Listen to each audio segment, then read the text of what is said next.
Hello friends, my name is Bintou and welcome back to my channel.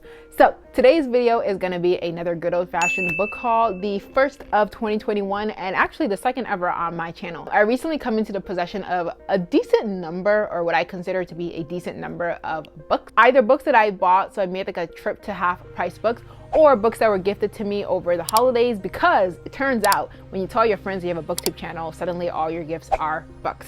So yeah, let's take a look at some of these books here. I'm super excited for a lot of them. It's actually a pretty decent stack, like, oh, that's heavy. So this is the stack of books that I'm gonna be talking about here.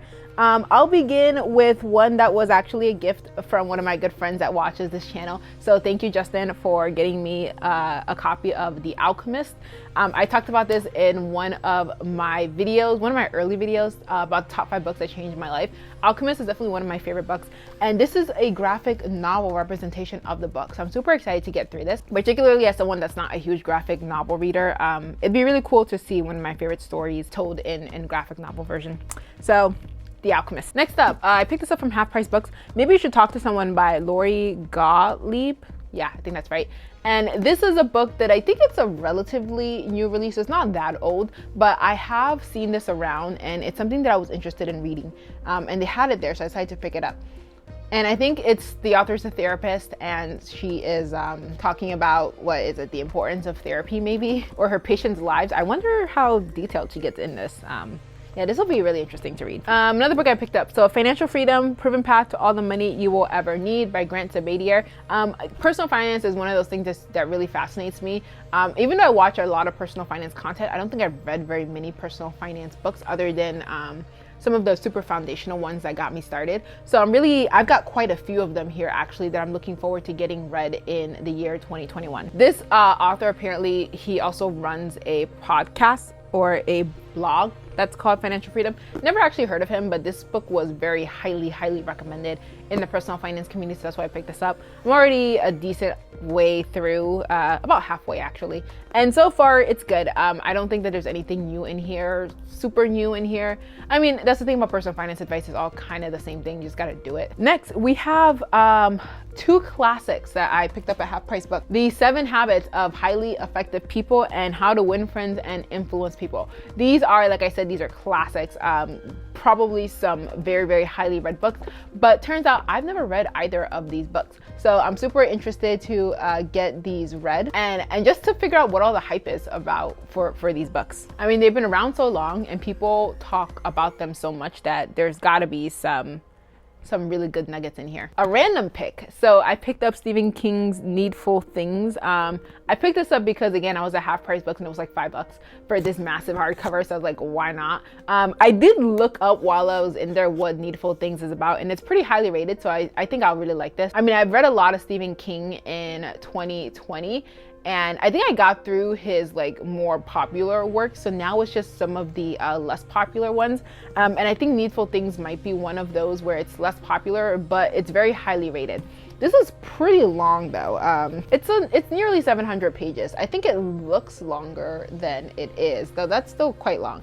I put the audiobook on hold from my library, and once that becomes available, I will pick this up. I'm in the mood for a good like horror. The last personal finance book that I picked up was The Simple Path to Wealth by J.L. Collins. This is also another one that is like very highly recommended and highly rated within the personal finance community. So I'm hoping to get through this probably a couple months down the line. I like to give them enough space between these sort of similar books because, again, they're all touting similar things, and so it's kind of just at this point a reminder of what one should be doing rather than a whole lot of new information. And I also like to give things a chance to like kind of soak in or try to implement before moving on to the next thing. I also got, so I received Across That Bridge, A Vision for Change and the Future of America by John Lewis. This was written by John Lewis. And I mean, I read his book, the graphic novel series, the first one in March, and I have plans to finish that. But I also did want to just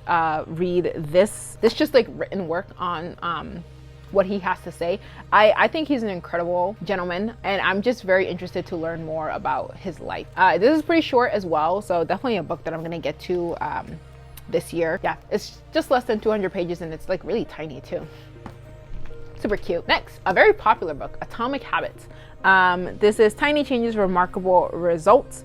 And Atomic Habits I actually do have on my Kindle. However, it was not completed. And I think one of the problems that I had with reading this on Kindle is that this is a book that I really needed to be physical so that I could really take notes and refer back to them very easily. I love the Kindle in general for the most part, but there's always a few select nonfiction books. And those personal finance books are kind of the same way, where I do need those to be physical because it's much quicker to refer back to the notes that I took on them and see the context that I took them in. And I can also like write little things in the margins that I need. So that's why I actually did pick this one up in a physical copy. I did start it. I think I got like 30% of the way through, but I'm definitely gonna restart it from the beginning just because it's definitely been a while and I don't think I remembered what I read there. And then second to last, we have this book here. It's called Unqualified Success: Bridging the Gap Between Where You Are Now and Where You Want to Be to Achieve Massive Success.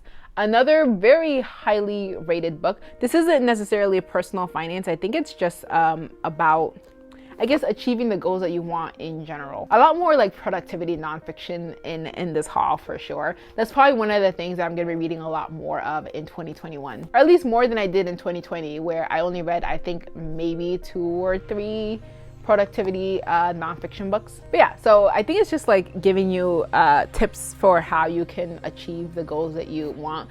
And I really only picked this up because it is so highly recommended and so highly rated. So a lot of people seem to really have read this and loved it. And so I want to read it and see what I took away from this book. And then the last new book that's going to be added to my bookshelf, this isn't even a new book. So this is Quiet, Susan Cain. It's The Power of Introverts in a World That Can't Stop Talking. I rediscovered this because I've spent my winter break just going through and cleaning my apartment, every inch of it, just like clearing out drawers, decluttering, blah, blah, blah. And I didn't even know that I had this book because it was sitting in like a drawer underneath like years of journals and things like that.